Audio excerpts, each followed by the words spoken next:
In the video, we're going to compare Xtep's 160X3 Pro to the Nike Alphafly, Vaporfly, Endorphin Pro 3 from Saucony, as well as the SC Trainer from New Balance. Stay tuned, and also please check out our full multi-tester video review of the shoe, written and video form.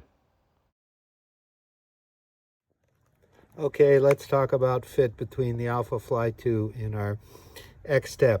Well, you can clearly see there's more toe box room in the Alphafly. There's more height, more volume. Hold is almost as equally as secure, a little bit more precise here. Through the midfoot, again, as with all these shoes, the Xtep with its tongue seems to hold me better, more aligned. As we go towards the heel, the Nike has a higher heel collar, as you can see, whereas our Xtep has its wings and this overlay. The Xtep is a little more secure, but there's nothing wrong with the Nike. So really the differences in hold are really through here for me. A little better in the Xtep, a little more easygoing. We've got that stretch knit tongue here versus our flat one. So marathon upper for the Alphafly, no question about it. For me, true to size. Over here at the half size down, a little bit on the snug side up front. Maybe a half size up would change that, not totally convinced. Okay, same 2-mile loop as with all the other shoes, one on each foot. First, let's talk about a shoe that isn't here, the Alphafly #1 compared to our Xtep. Well, Alphafly #1 had a 4mm drop like the Xtep, but it was hard to get forward if you weren't moving fast. No such issues here. Alphafly 2 is a very different shoe from Alphafly 1 and a much closer comparison. We now have that 7.5, 8mm drop, whereas over here we're at 4. Now what's interesting is on the run, I certainly felt the presence of the plate more here, even though I think we have actually more stack of foam. Whereas over here, I felt the presence more of the pod and the bounce. There's also nice now roll forwards, which we didn't have at all in the Alphafly 1.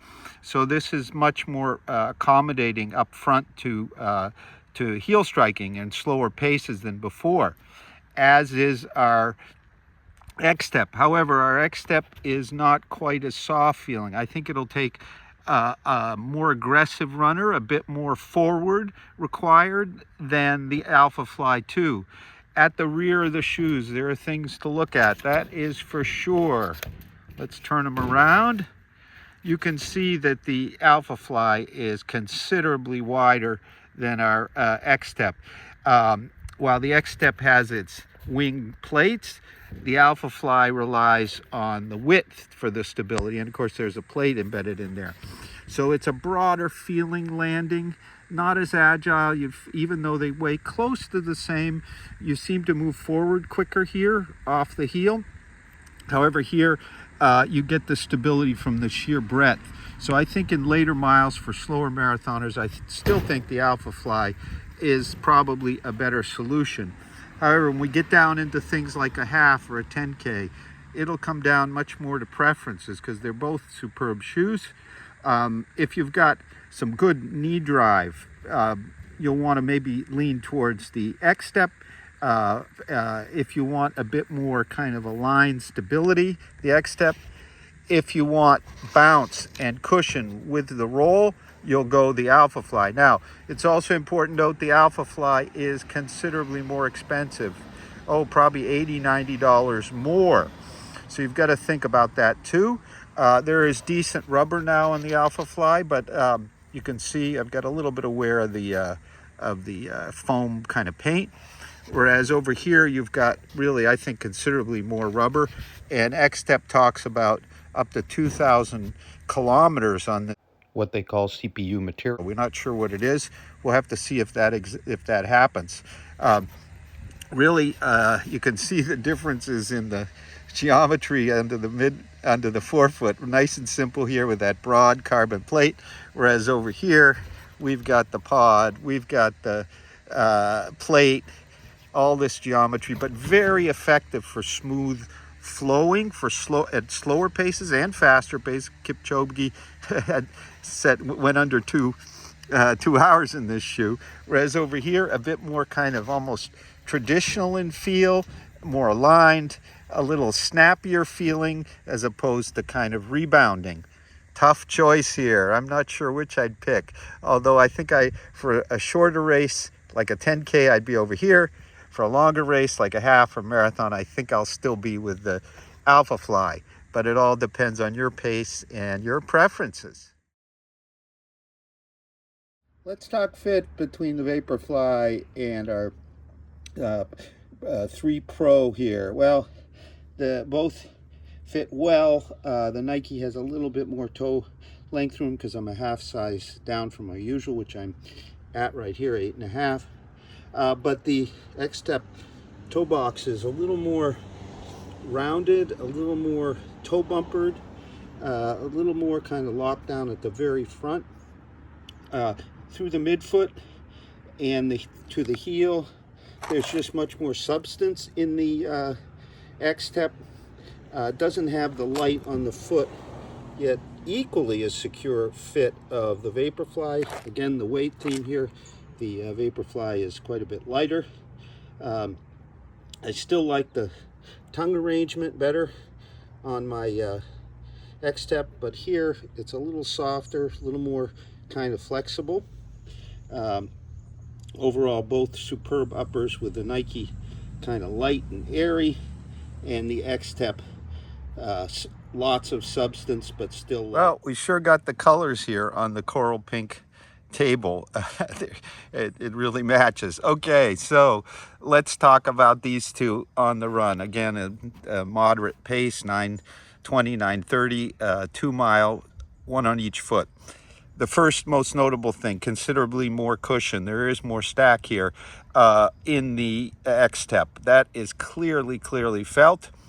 The Nike Vaporfly feels a bit thinner, but on the plus side for the Nike, considerably kind of quicker, more agile off the front, because the plate is lower in the shoe and we got less stack. So quicker feeling. Probably for 5 to 10K, I would pick the Nike over the Xtep, and then say for a half, both really good. I've run halves, nice halves in the Vaporfly, many nice halves, but a half and beyond, I would lean here. The 4mm drop is noticed. It's easier to kind of roll forward. That's something I always liked about the Vaporfly. It's easier to kind of snap and roll, whereas over here it's just much more protective in terms of the heels and the stability. Of course, we know the Vaporfly has a super narrow heel platform. Here we have a moderately narrow one with our carbon wings. Yes, the Xtep is more supportive at the rear, but the Nike doesn't do bad, especially if you can keep moving along. So the lighter weight is really noticed on the run of the Vaporfly. Oh, a solid ounce lighter, and that's kind of significant. Whereas on the Xtep, you've got just more protection, more stability. So I would say for your 3.5 to 4 hour plus marathoner, this is a better choice at the marathon. If you're faster, you still may want to lean towards the Vaporfly or the Alphafly. But some of our testers, such as Matt Crahan in the UK, 218 marathoner, is seriously looking at this shoe for London over, say, the Alphafly. So this is a top shelf marathon contender and for shorter races, whereas the Classic here is a do-it-all shoe that with its lower stack height in the front is now a bit more leaning towards shorter races, but certainly many thousands marathon in it. A really nice matchup here. Okay, first fit. Well, clearly the trainer, the SC Trainer, is more training fit. You can see that's my wider foot, but you can see it has considerably more volume at the midfoot in particular. Not quite the heel hold that we have here. but it does have a more voluminous toe box. A toe box that, I don't know, for racing is, this is true to size. This is a half size down, but pretty close to, better to true to size, pretty close. I would say there's just a more performance oriented hold here overall in the Xtep. I really like the tongue. You can see it's holding me well, whereas here, a little roomier. Now, of course, a lot of those differences go over to the ride. So let's talk over. Okay, let's talk about ride. So our SC Trainer has 45 millimeters at the heel at least, whereas over here we're at about 40, 41. So there's clearly more stack height and there's more drop, 8 millimeters versus about 4 here. The fuel cell foam here is softer. The roll is easier, kind of more mellow, whereas over here we have a much springier feel from the plate and this slightly firmer foam, or decently firmer foam. While the platforms are quite different, the Xtep's narrower platform, but with our carbon wings here to stabilize, gives you a more directed feel, whereas over here you have a broader landing, a little, and you can feel the pods deflecting. So this is kind of more directed, maybe a touch less stable, but if you're up at pace, that's not an issue. So it is lighter. Our Xtep is lighter. Not as broad a platform. It is clearly a racer that can easily train, a bit more energetic, springier, whereas our SC Trainer is clearly a trainer that can race. It's not legal at 45, but it is clearly a high performance carbon plated shoe, more of the training variety, whereas here you're more the racer. You can see the kind of differences in the toe spring here. It's longer here, shorter here, so you need to be a bit further up here, but I tend to heel strike at slower paces, and this AB run was at slower paces, and I had no problems at this 4 millimeter drop shoe, rolling right along. Of course, I noticed the plate feels better when you really activate it, like Matt did at 5-minute pace, but in terms of value, they're priced fairly close to each other. But this is really a racer you can train in, whereas this is a roomier trainer you might race in. If you want a soft carbon-plated ride, it's truly one of the outstanding trainers of the year. There's no question about that for all our testers. So, on to the next one. Okay, let's talk comparative fit here. Actually, this is my wider foot. I'm at my usual 8.5. Over here, I'm at an 8, so that's a half size down. This is my narrower foot. Toe box is very, very similar here. I can detect almost no differences in fit, so relatively low and narrow, but secure. I get a bit more support right in here for the kind of more non-stretch mono mesh here than I do in the Saucony, a little more relaxed. And then as we go further back, things really, really are different. The Xtep is with its carbon insert over here, supportive insert, wing is clearly more supportive. The rear of the shoe, not only that, the overlays, there's nothing wrong with the Saucony. It's a more minimal kind of heel counter here, much more supportive, much more stable towards the rear. So in terms of fit, well, the Saucony, the Endorphin Pro 3, I took it for a 10K race recently, and it was just fine. It's a bit softer, so let's and a bit more mellow. So let's talk a bit more about the ride. So here. I took them out just as the other shoes for about 2 miles, one on each foot, and there are clear differences. The Endorphin Pro 3 has clearly softer foam. It's softer and kind of bouncier than our Xtep. It is considerably softer than you found in the version 1 and 2, whereas the Xtep foam is kind of sits in between, so it's a bit denser. It has kind of more of a springy rebound than this soft stuff here.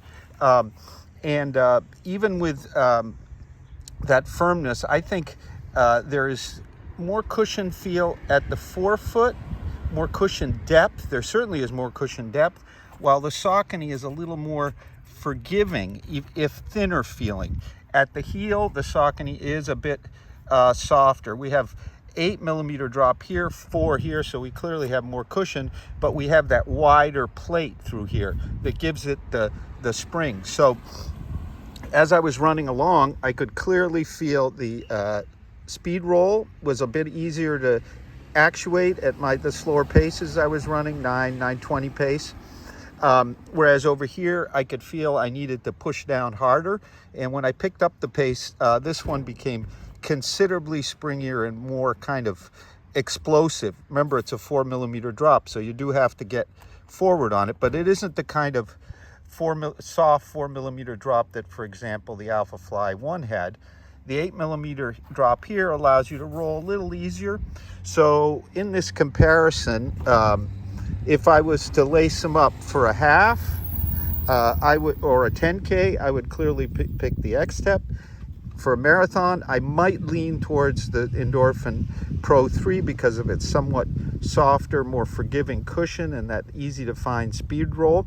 But I'd worry a little bit about the hold and the stability compared to the really solid hold and stability here in the later miles. Please check out our written multi-tester review over at RoadTrailRun.com and our video review of the Xtep 160X Pro here on the channel. Thank you very much for watching. Have a great run.